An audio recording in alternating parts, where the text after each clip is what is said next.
Spent the weekend listening to vinyl. It's Tuesday. I finally got something in my second final update to this player, and I probably shouldn't do this, but I'm gonna. Ooh, there we go. I was quick on the draw. That is a UK Vertigo Swirl. That is Black Sabbath, as in the very first album they ever made, playing the very first song they ever did, and this is the third album of the evening.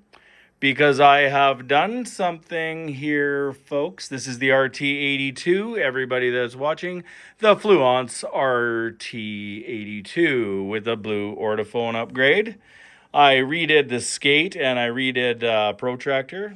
I actually did a video of that, but it didn't turn out too good. I need one of those YouTube camera dealies, 4K and all that. Anyway, what else did I do?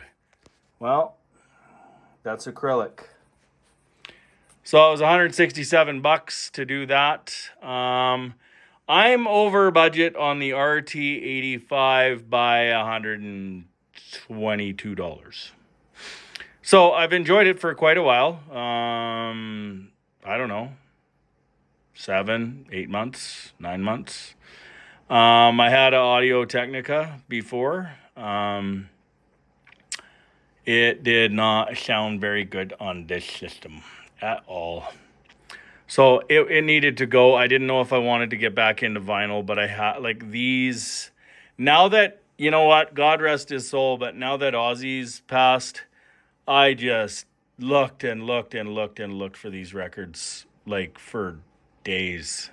Finally found them in my collection. Found a couple in the garage after I had bought Masters of Reality again for $30. That's a shit recording. Well, not a shit recording, but I mean it's not a UK swirl. It's not. Those aren't for sale. those are hard to come by. Anyway, so the RT82 has been played tonight with Over the Mountain. Flying High Again on the Red record. The Red. Ozzy Osbourne, 1982.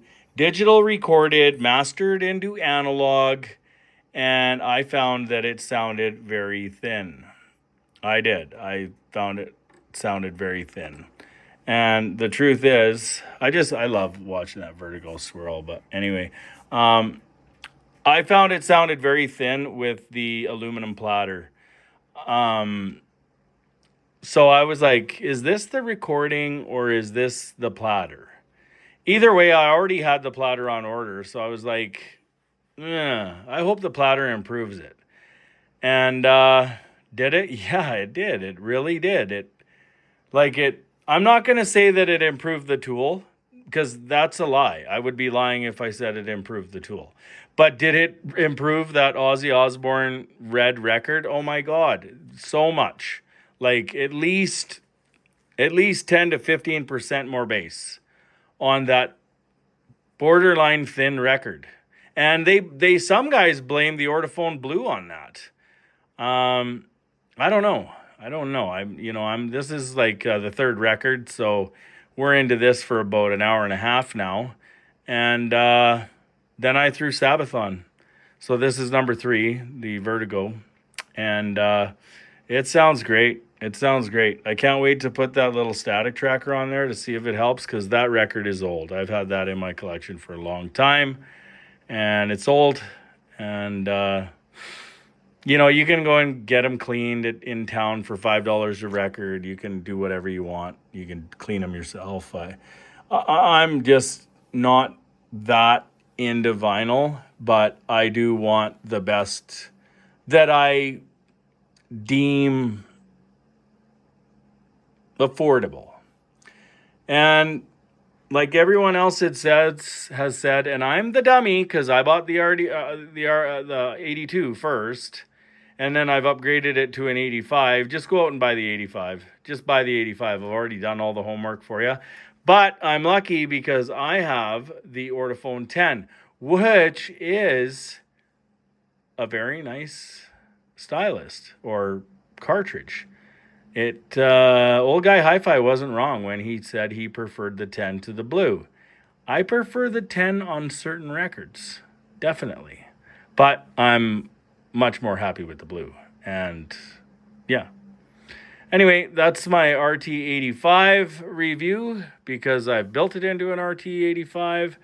And then I'm going to show you that little thing that comes in on the weekend, maybe, with the little, but you guys have already seen it. It's Hudson Hi-Fi or Hudson. I can't remember, Hudson something.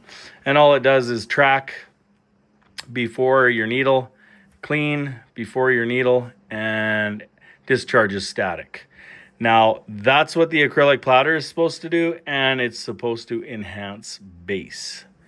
And I can understand now that the Nagaoka or whatever 110 is supposed to be a warmer cartridge and more bass-like. And either way, I like revealing sound. Bass is not the most important thing to me. If it was, I'd have two 17-inch Ultra, Ultima, whatever, SWS, and the record player wouldn't even play because it would just be getting feedback. Feedback. Oh, and that's the other thing. I don't get any more feedback on this anymore. Nothing. I moved it ahead. I moved it back. No feedback. I cranked it right up to, I cranked her up. She made some noise. Anyway, this is VSP and I'm out with my RT85 that I overspent on because I'm a dumbass. And that's not true. I just love the fucking journey.